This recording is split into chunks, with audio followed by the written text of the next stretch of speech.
जैसे कि बुद्ध ने कहा था, जल का कोई पात्र ना तो पानी की पहली बूंद से भरता है और ना ही अंतिम बूंद से भरता है, वो तो बूंदों के समस्त संग्रह से भरता है।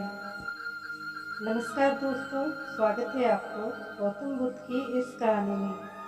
आज की कहानी कर्म का संबंध। बौद्ध धर्म में कर्म को किसी व्यक्ति के भावी जीवन को संवारने में सबसे प्रभावी कारण माना गया है। हालांकि भारतीय दर्शन के अधिकांश प्रणालियों में मानव जीवन में कर्म के इस अजीबोगरीब योगदान के बारे में समान दृष्टिकोण है। तथापि बुद्ध धर्म में क्योंकि किसी भी स्थायी आत्मा के अस्तित्व को नकारा गया है, अतः यहाँ हमें कर्म के परिणाम के दूसरे जन्म में संक्रमण के संबंध में कुछ अलग ही तार्किक व्याख्या मिलती है।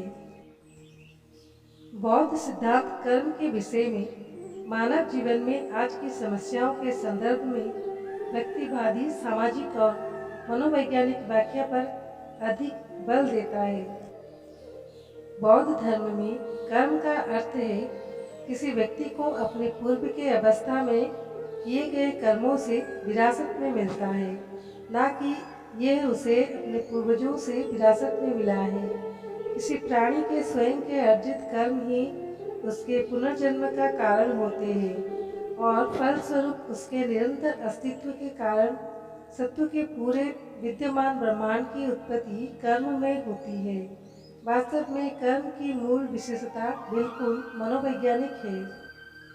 बौद्ध धर्म में कर्म का अर्थ है किसी व्यक्ति की मन की मानसिक स्थिति और मनुष्य की इच्छा शक्ति की सबसे महत्वपूर्ण भूमिका होती है। किसी प्राणी के कर्म उसके पुनर्जन्म का कारण होते हैं। मूल रूप से कर्म दो प्रकार का होता है, चित्त कर्म या चेतना कर्म। और चेतना से कर्म मन से संबंधित, लेकिन मानसिक कर्म जो मन से संबंधित है वही समस्त प्रकार के कर्मों का आधार है। बौद्ध धर्म के अनुसार ही व्यक्ति तृष्णा के कारण ही अपने कर्म करता है। तृष्णा, इच्छा या लालसा इस शारीरिक घर का निर्माण करती है। इसलिए एक व्यक्ति इस दुनिया में यात्रा करता है जो सभी प्रकार के दुखों का कारण बनता है। सबसे दर्दनाक है बार बार जन्म लेना।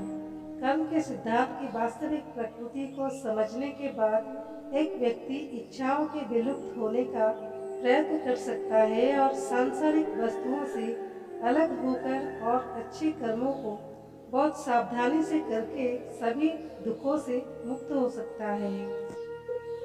इस सिद्धांत के अनुसार व्यक्ति को चाहिए कि वो स्वयं को केवल अच्छे कार्य के लिए नियोजित करे और उसे सतर्क रहकर और आत्म संयम के साथ अपने कर्मों को करना चाहिए।